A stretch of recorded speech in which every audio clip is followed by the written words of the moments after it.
Good evening, everyone. And, here we're here to, of course, discuss this much-awaited film of Christopher Nolan on Oppenheimer. And, there's a lot of chat around how Oppenheimer spoke about the Gita and how he used the Bhagavad Gita. So, I'm curious to learn more about this. And, of course, we have with us Mr. Devdutt Pattanaik, who really doesn't need any introduction. We know that he's written extensively on several aspects of Indian mythology. I would love to hear more about what he has to say about this. My first question to you would be, can you tell me a little bit, just for context, can you tell me a little bit about, what was the initial interest of Robert Oppenheimer in the Bhagavad Gita? See, we really don't know. The only information that is there in the public domain is that he made a quote of the Bhagavad Gita at the time of the test, when he was doing the test. And the second time is when he gave an interview many years later, he referred to the Bhagavad Gita and he said this quote. That's all we know. I don't know whether he actually read the Bhagavad Gita or was he interested in it. We don't know. But this quote he uses from Bhagavad Gita becomes very interesting. And that, I think, has caught the imagination of people. Like, oh, he quoted the Bhagavad Gita during the nuclear, the bombing of Hiroshima and Nagasaki, where millions and millions of people died. So we must never forget that little detail, that we're talking about a person who made a bomb that enabled America to create a weapon that can destroy the world. And he quoted Bhagavad Gita at that time. And I think that's the only information we have. Yeah. Okay. All right.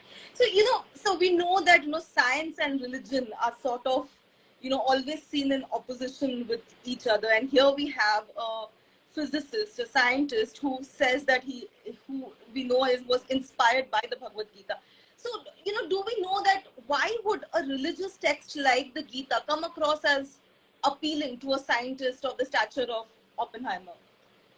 So this binary between religion and science is a very European and American thing. So only white people face this problem. It's usually seen in Christianity and Islam. It's not seen in Hinduism. It's not seen in Buddhism. So let's not globalize it. And we should be very careful of this. Indian scientists, even we are going to Chandrayaan, we'll go to the temple, and only extreme atheists will get very disturbed by it. But in India, it doesn't make a difference, because in the West, there can be only one truth. And that truth has to be either religious or scientific. So you cannot have two truths existing. We are a land of diversity. We believe that there are different kinds of truth. There are religious truths, and there are different types of religious truths. There are scientific truths. So Indians have never had a problem with that. In the West, now, the problem with science is that science will only explain how things work. Science will never explain why things work. So the why question in the whole world is never answered by science. Science only answers how questions. So Oppenheimer knows how to make a bomb, but he doesn't know why is he making the bomb, what is the purpose, why does he exist, why does he have this capability. He's asking the why question, and obviously no science, no physicist can explain the why questions of the universe. Science is not equipped to handle that. That is when you turn to religion and religious texts and philosophical texts, etc. Okay. And would you say that the Bhagavad Gita, for that matter, does it contain scientific teachings as well? Does religion teach us science?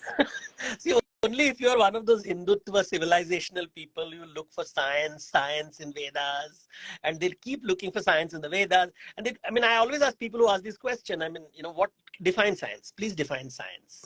And they don't know the definition of science. They just use science is based on doubt, and religion is based on faith. So they're opposites of each other. They're complete opposites. Because one is विश्वास की बात होती है. हिंदी में अगर हम बोले तो साइंस विश्वास की बात है, और विज्ञान में हम प्रमाण पूछते हैं. वहां पे शंका होती है, डाउट होता है.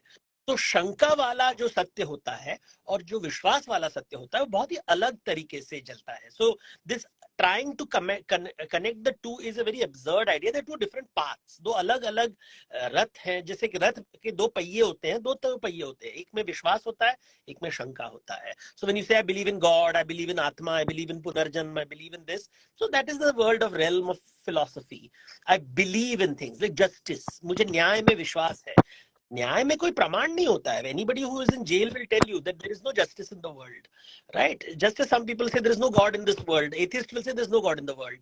Somebody who has been thrown in jail for wrong reasons will say there is no justice in the world. Someone who is oppressed will say there is no equality in the world. So there is no proof of these things. वो विश्वास की बात होती है. So this is a we have to understand this. So if you never look for science in Vedas, science in Puranas, unless you are one of those alien hunters who are looking for aliens. Lots of internet people like to find aliens built temples and aliens participated in Ramayana. Most of engineering students mostly like these things. I've noticed a lot of engineering students seem to be obsessed with aliens and science in the Vedas and Brahmastra, and they all like these magical things, in nuclear weapons in the Vedas and all that. That is good time pass when you're a young person. Nobody will take it seriously. It's good fun to have over chai and coffee. I'm having coffee.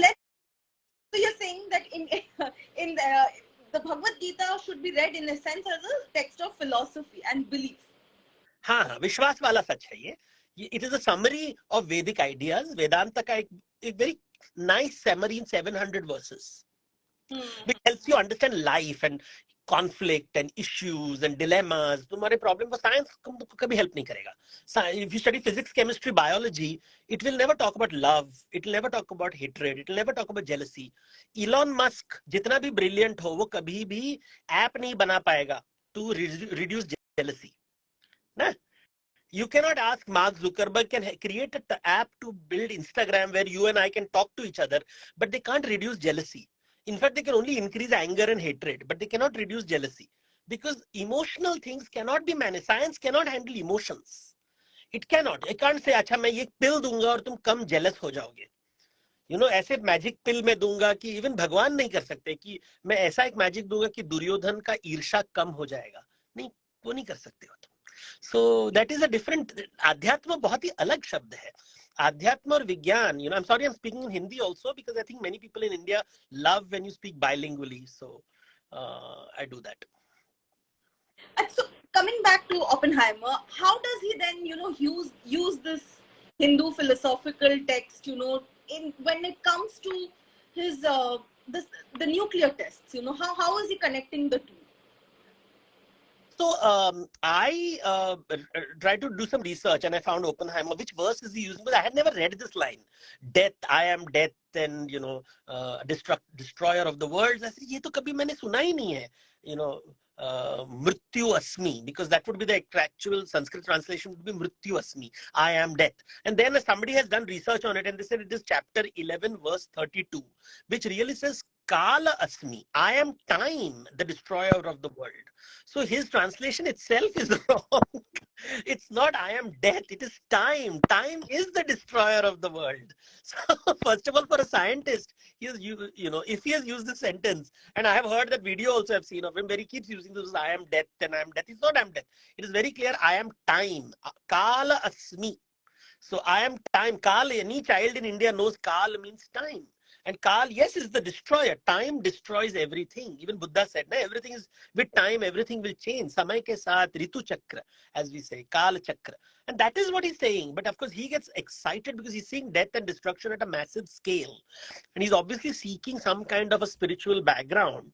Now, he comes from a Judeo-Christian background where God is known to punish people by sending floods and fire. This act of killing humanity with violence is a very much part of the biblical traditions. It's not part of the Hindu traditions, not part of the Jain or Buddhist traditions. There is war in Mahabharata, but it is a social war. Brothers are fighting over property. So you can't really, I think he was looking for some solution, some solace, and people, and he found this verse very dramatic, this whole idea of a God appearing in this magnificent, he keeps using the word Vishnu rather than Krishna. And he says he appears in this multi-armed form to get this prince to do his duty. So, so that's, I think, the context in which he used this phrase that I am the destroyer of the worlds. I am death and a destroyer of the worlds. Sounds very dramatic, and I think the whole world knows the sentence now, and especially with Hollywood promoting it everywhere, and they're making sure that the actors talk about Bhagavad Gita because they know the Indian market is very big. So, uh, see, of course, a lot of scholars have also analyzed, what he had said, and now, over and again, it is being said that, he was probably in sort of, take care of his conscience. He uses the Bhagavad Gita, okay, he's like one of the scholars, he says that, of course, he was uncertain of what he was doing, of creating an atomic bomb, which he knows that will create destruction. He had to also find a justification, and he finds that in the Bhagavad Gita. So, in his mind, perhaps, if Arjun could sort of, attack his own family for the sake of an inheritance, so he sort of justifies it that, we can create something for the destruction for a larger good, as he thought in his mind. But would you say that in that sense, the Bhagavad Gita is often misinterpreted and, can lead to violence as well? So all religious book in the world can be misinterpreted. Humans beings are very clever, and we can misinterpret everything in this world. So that's very easy. You can read the Bible and interpret it and misinterpret it. You can read the Quran and interpret it and misinterpret it. You can read the Gita and misinterpret. So human beings बहुत ही चालाक है. हम लोग चालाक होते हैं और हम कोई भी sentence को लेके कुछ भी कर सकते हैं. So the left wing can use the Gita, the right wing can use the Gita. The point is, the Gita is used in a very interesting setup. कि एक आदमी युद्ध के पहले ये बात हो रही है. Should I fight? And it's about violence, right? Violence, non-violence, ये सब बातें. बात है धर्म संकट की, and that is, in fact, what Oppenheimer is going through is dharma sankat. He's a scientist. He's been given a job. He does it so well. He realizes how horrible what he's doing. And suddenly it's what happens to Arjun, right? He's a great archer, and one day he's told that you have to kill your own enemies to get your property back. And usko dharma sankat hota hai ki then I am good at my job, I can do my job very well. And unfortunately, but then suddenly you realize the consequences of that job, ki jo hum kaam karne wale hain uska parinam kya hoga. And that is called dharma sankat. And you don't understand the Gita without understanding dharma sankat. तो धर्म संकट की बात जो होती है Ramayan Mahabharat all our scriptures will talk about dharma sankat, and Oppenheimer is going through dharma sankat. And maybe there was an Indian in his team who told him, why don't you read the Bhagavad Gita, because the book is addressed around the issue of dharma sankat, ethical dilemma, moral dilemma. And I think what is interesting is that he chose this particular line almost as justifying in a way, rather than saying that, this is an unfortunate but necessary action in that time period, because they were dealing with the Second World War. They were dealing with the Japanese who were not listening to reason, who were not finishing the war. The war just went on and on and on and on, and the Japanese were going crazy. तो धर्म संकट करना पड़ता है. लेकिन जब धर्म संकट में जब आप decision लेते हो, something that people don't understand, all those people who talk about dharma, and lots of these people talk about dharma, कि धर्म संकट का मतलब है वो action का एक reaction होता है. So even though they have done something which is extremely violent, which is perhaps necessary, it has consequences. उसका एक परिणाम होता है, और हर चीज का परिणाम होता है. तो रामायण के पश्चात वो जो श्राप लगता है राम को, तो राम और सीता कभी साथ में नहीं रहते हैं. तो रामायण में राम धर्म स्थापना करते हैं, लेकिन उनको श्राप लगता है. He is getting cursed by all the rakshasa women कि देखो तुमने हमारे पति को मारा, तुमने रावण को मारा है, तुमने वाली को मारा है, तो आपको दाम्पत्य सुख कभी नहीं मिलेगा. And that is why Ram and Sita never live together. In the same way in the Mahabharata, when Krishna kills is responsible for the killing of the Kauravas, the mother of the Kauravas, Gandhari, curses him that you will see the destruction of your own family, and the whole Yaduvansh is destroyed because of the curse of Gandhari. So this idea of shrap lagega and dharma, sankat, shrap, karma, all these are Indian ideas, with none of which Oppenheimer talks about. Oppenheimer is not talking about dharma sankat, karma, shrap. This idea of shrap, very, very important. In our scriptures, even the gods are cursed. Ram को भी श्राप लगता है, कृष्ण को भी श्राप लगता है, धर्म स्थापना करने वाले को भी श्राप लगता है. This is a very important idea which the Oppenheimer doesn't talk about. You can't escape it. He is coming perhaps with Christian guilt, and as a passionate scientist, he must got excited by what he's achieving, and then one day realized when he reached the finish line कि अरे बाप रे मैंने क्या कर दिया. Because later he became an anti-war opponent. He opposed the hydrogen bomb, and there were a lot of he became an opponent. But the fact is, he created this Brahmastra in a way, right? He's the father of the atomic bomb. And वो धर्म संकट की बात हो रही है. That's why Gita becomes an important thing. The line which he chooses is almost a justification rather than talking about. It's, you can't justify killing. It may be necessary, but उसका एक परिणाम. That is why in Ramayana and Mahabharata they're very clear कि neither the Ramayana nor the Mahabharata ends in happy ending. दोनों में दुख होता है. Ram dies unhappy alone without Sita. Krishna watches his children, grandchildren kill themselves in front of him. This tragedy, that there is a repercussion. This is something which is very, very central to Hindu thought. ये बात नहीं मिलती है बातों में. Even the Gurujis, when they talk about, they use Gita as motivational speech for people to make profits in corporates. ऐसा नहीं होता है. Gita is a very complex word. धर्म, धर्म संकट, कर्म, ये सब नहीं समझेंगे हम लोग. इसलिए भक्ति becomes important. That, you know, you're doing this. A soldier fighting in the battlefield, he knows he's killing a human being. He's killing someone's father. He's killing someone's husband. He's killing someone's brother. He has to do it because उसका job है वो करना.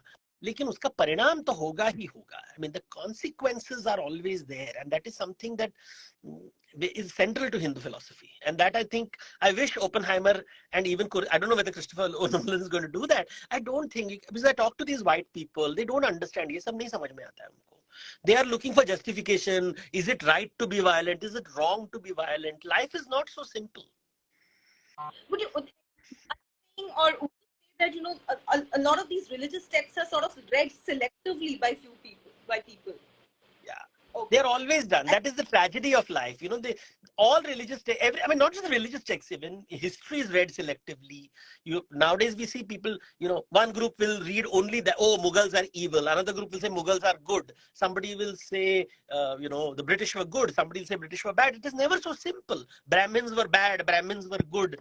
ऐसा कभी नहीं होता है life में. They are all characters doing different things in different moments. The same action can have a good effect and a bad effect. That's why Bhagwan, you know, Krishna is saying, ना फल की चिंता मत करो. फल की चिंता मत करो, because he's saying that देखो तुम्हारा जो action कर रहे हो, it has a good effect and a bad effect simultaneously. Simultaneously, your actions are having, even a bad action can have good impact. You know, so you are in killing so many people, you're establishing dharma. That's a good thing. But you will also create a lot of widows. You'll also create a lot of orphans. You'll also create a lot of anger, gussa, frustration. वो भी होगा. That you can't escape. And, you know, again, would you say that in the Western scholars, they generally associate Bhagavad Gita with violence? And this is also a little ironical because they also associate Mahatma Gandhi from India with peace or with non-violence. So why this dichotomy, you know, with these two very significant aspects of Indian history and culture?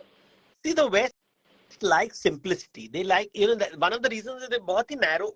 I always notice that West is very focused. They don't have perspective. They always have एक idea को पकड़ के उसी के पीछे भागते रहते हैं और अच्छा भी करते हैं उसके वजह से. But that also makes them very simple-minded, like almost like children. Because, you know, and I'm saying it because I've really spoken to very, you know, top scholars in the West and all that, and I realize they have this very simplistic, narrow view of violence, non-violence. Gandhi is good because he's non-violent. Oh, but Hindus read a book where God talks and promotes violence. And it's not so simple. Gandhi read the Bhagavad Gita and found non-violence in the Bhagavad Gita, which is very interesting. Ambedkar read the Gita and found casteism in the Gita. Lokmanya Tilak read the Bhagavad Gita and said, "Yahan pe karma yoga hai." It talks about we have to fight for Swaraj. So everybody reads the Gita and finds whatever they want out of it. Oppenheimer found death and God as the manifestation of death and destruction of the world. So, you know, when I wrote my Gita, I kept telling that everybody has their own Gita. You have your Gita, I have my Gita. Oppenheimer has his own Gita. He found his Gita which suits him. We have to find our own Gita and, you know, be at peace with it and maybe find the answers. But, you know, hopefully we will, you know, we cannot escape the karmic consequences of our action. हमारे जितना धर्म भी अगर हम करेंगे तो उसका एक कर्म का परिणाम, उसका वो जो बीज का फल तो होगा ही. And lastly, sir, would you also say that there's too much excitement every time you know, somebody in the West, a white person picks up you know, an Indian mythological text or anything to do with Indian mythology, Indian people get very excited about it. How We still are colonized. We are seeking white man's approval. That is it.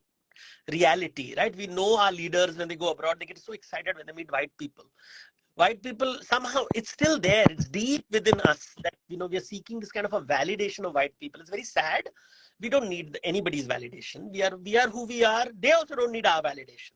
I don't need a white man to do yoga to feel good about yoga. I don't need a white man to like Vedas to feel good about the Vedas. So, we have to understand that, so that's there. I mean, I know the fact that when people talk about, oh, Bhagavad Gita was read by Oppenheimer and atomic bomb and Hamara Brahma, somehow we'll connect atomic bomb with our Vedas and Brahmastra, and we like Gita with Oppenheimer. But I think we should read our books for their own sake. Our philosophies are extremely refined and sophisticated, and they ask very difficult questions. The West, the World War I को बोला था कि ये great war है. After this war, all wars will come to an end. It didn't come to an end. When they threw the atomic bomb, even Oppenheimer said कि after this bomb, no war will be fought. People will stop fighting. ऐसा नहीं हुआ. Cold War continued, Gulf War, now Ukrainian war. Everywhere war continues. But Indian philosophy will say देखो युद्ध के पश्चात दूसरा युद्ध आता रहेगा. हर युग में रामायण होगी, हर युग में महाभारत होगा. So Indian philosophy is that you don't think ahankar will die because of a battle. It will keep coming back again and again and again, and that is what kaal-asmi. I am time, destroyer of worlds, destroyer of hope, but also creator of hopes. It is not just destroyer, it is also creator of the world. This part Oppenheimer does not talk about. Rebirth, punarjanma. Dunya ka वापस punarjanma hona hai. This is what, see, these are the things that the West does not catch. So the white guy praising the Bhagavad Gita is perhaps misunderstanding. उसको समझ नहीं आ रहा है. वो just excited हो रहा है because it's very different from the Bible. जहाँ पे पैगंबर परंपरा है. Bible is about instructions. Gita is not about instructions. At the end, Krishna tells Arjun, do whatever you want to do. I have given you this big gyan and do whatever you want to do. That's the last line of the Bhagavad Gita. Do whatever you want to do. I have given you gyan. I have given you all the knowledge. And I'll tell you something very interesting which बहुत कम लोगों को पता है कि there is another Gita in the Mahabharata. And something that people don't realize, that at the end of the war, Arjun goes to Krishna, and this is part of the Mahabharata, the real Sanskrit epic. And even all these Krishna bhakts and all don't know about it, that Arjun goes to Krishna and says, in the beginning of the war you told me a very good dialogue, can you repeat it? It is like going to the teacher after a lecture and saying, "Aap वापस repeat कीजिए आपका lecture." And Krishna gets very angry. He says, "I gave you this lecture in a state of yoga. I was inspired, and how dare you ask me again?" And he says, "Sorry, I don't remember." It's called the Anu Gita, the tiny Gita. But it is, in order to explain it, there are 36 verses, not 18. Gita has 18 verses, while Anu Gita has 36 verses. And the funny thing is, in that he doesn't talk about Bhakti Yoga. He only talks of Karma Yoga and Jnana Yoga. He doesn't talk of Bhakti Yoga. It's part of, you can just Google it. But the Anu Gita, see, those who attend these live sessions with Devdutt Pattanaik will learn something new. Thank you, sir. Would you like questions? No.